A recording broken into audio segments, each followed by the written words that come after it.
tinatayang magla-landfall ang bagyong Opong sa Bicol Region. Ang latest na paghahanda ng mga Bicolano, live sa Frontline Report ni Ian Suyo. Ian, maulan na ba dyan?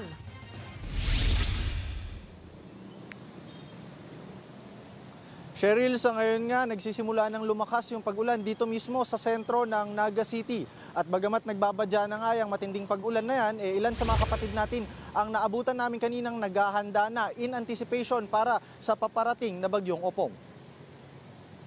Sa pag-ikot nga ng News 5 kanina, naabutan namin ang mga residente sa Quezon Province na nag-aayos at nagpapatuyo ng kanilang mga palay.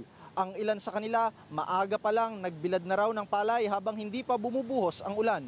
Pagdating naman sa Camarines Sur, may mga residenteng gumamit ng payloader at bareta para putulin ang mga sanga at matataas na puno sa tabi ng kanilang bahay. Delikado raw kasi yan, lalo na kung babayo ang malakas na hangin.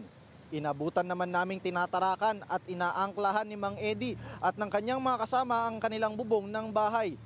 Taon-taon na raw nila itong ginagawa tuwing may malakas na bagyong paparating. Maging ang Coast Guard sa Camarines Sur ay naghahanda na rin ng mga rubber boat na posibleng kailanganin para sa rescue and evacuation operations sa oras nga na bumaha.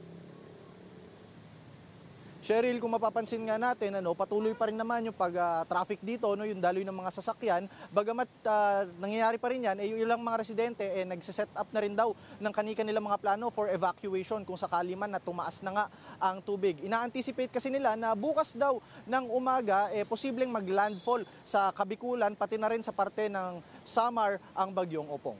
Yan muna ang latest mula dito sa Naga City. Cheryl? Maraming salamat at mag-iingat kayo dyan, Ian Suyo.